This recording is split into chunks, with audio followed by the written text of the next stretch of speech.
Check out this lovely evening grosbeak that's visiting my garden today.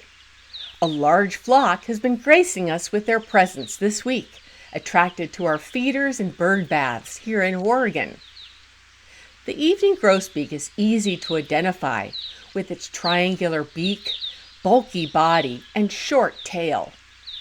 Today's visitor is a stunning male who is sporting his rich breeding colors, designed to attract a mate for the nesting season. He's decked out in a lemon yellow eyebrow and yellow belly with bright white secondary feathers that contrast sharply against his black primary feathers. Grosbeaks are named for their formidable bills, which help them crack tough seeds, though they also enjoy dining on insects, fruits, and flower buds.